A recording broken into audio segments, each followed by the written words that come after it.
So today I'm talking about the myth L&D never questions and why it quietly ruins learning outcomes. Have you ever noticed that in L&D we keep making decisions based on assumptions that no one ever actually checked, right? I mean, think about it. We reward learners when something feels boring, and we ask for intrinsic motivation when something feels complex. So we slice reality into these neat little two categories and then behave as if these motivational strategies were universal laws. Except they are not. So here's the thing that I want you to rethink as an instructional designer. There's the idea floating around that human motivation mainly comes in two flavors: the stuff we bribe, the stuff we reward, and the stuff we inspire. And since that sounds nice, a lot of L&D keeps designing systems around it as if it came from a neuroscience textbook rather than a corporate planning session. But every time researchers examined actual learner behavior through the full lens of self-determination theory, this picture cracked. It cracked so often and so consistently that eventually a new pattern emerged. A pattern that makes the old intuition looks almost cartoonishly oversimplified. And once you see it, you start noticing something strange. Most learning failures are not caused by the instructional design, but they are caused by the motivational design beneath it. So not the task, but the way we frame the task. And not the learner's ability, but the learner's relationship to the task. These are the reasons why often these kind of learning designs are failing. So when you look at the full spectrum of motivation through, for example, the self-determination theory, the picture shifts completely. The right match is not about pairing extrinsic rewards with rote work and intrinsic motivation with creative work. The real pattern is that humans perform best when they act with a sense of volition. So for complex tasks, that means intrinsic motivation. For rote tasks, that means internalized value, not external rewards. The matching hypothesis collapses the moment you study the continuum rather than the binary. Imagine two students in a classic memorization subject. One grinds because of great pressure. The other grinds because she wants to become a doctor and sees the anatomy terms as building blocks for the future. On the surface they behave the same. Both study, both memorize, both perform. But under the hood, their motivational engines run on entirely different fuel. The first student operates under control motivation.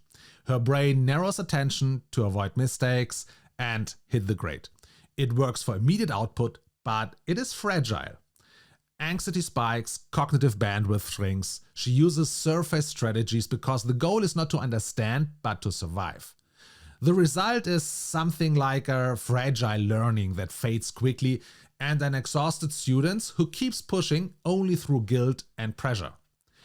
Now, the second student operates under identified regulation. She still finds the task boring, but she accepts its relevance. So her brain treats the work as self-chosen.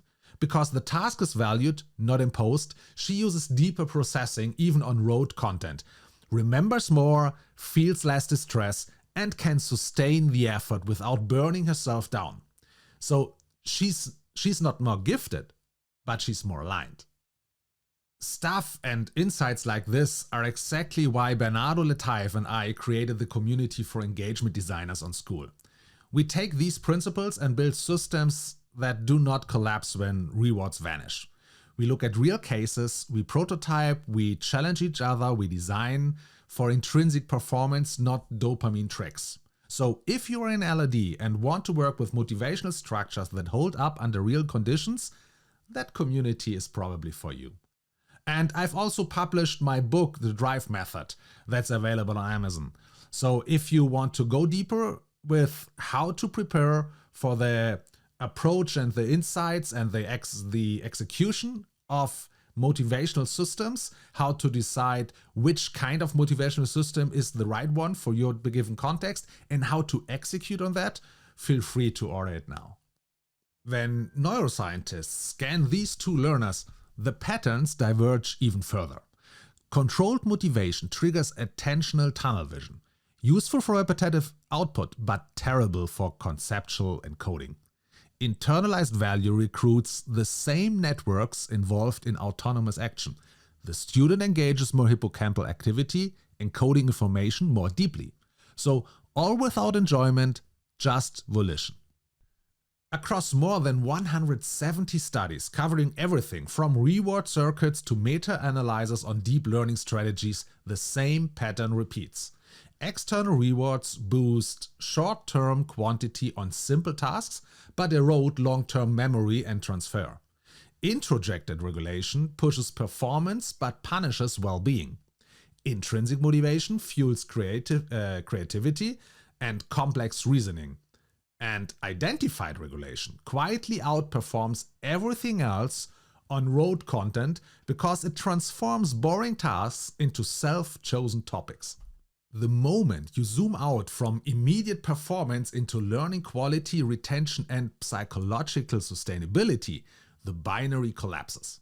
So what remains is the internalization process. That means not rewards for boring tasks, but meaning for boring tasks, and not passion for everything, but autonomy in everything. So what does that mean? It means that the science does not support a world where we pair rewards with rote tasks and passion with creative ones. It supports a world where we pair human beings with a sense of choice. So for algorithmic tasks, the strongest driver is not control, but internalized value. For heuristic tasks, extrinsic pressure actively blocks the cognitive processes needed for insights.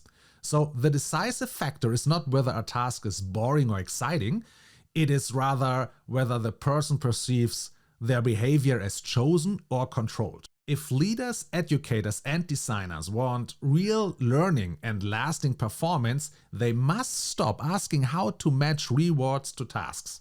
The real question is how to help people internalize value. So autonomy is not a luxury for creative work, it is the universal engine of high-quality learning. When you follow this evidence trail long enough, a simple realization begins to form. You start seeing every learning environment as a motivational architecture. Every policy, every assignment, every piece of feedback, every dashboard, they all quietly influence whether a learner acts through pressure or through volition. And here's the part that is easy to miss. Autonomy is not the same as freedom. Autonomy is the sensation that your action belongs to you. This is the ingredient that wakes up deeper memory systems. That is the ingredient that protects against burnout, and that is the ingredient that gives even routine tasks a sense of coherence. Now imagine a learning and development landscape that takes this seriously.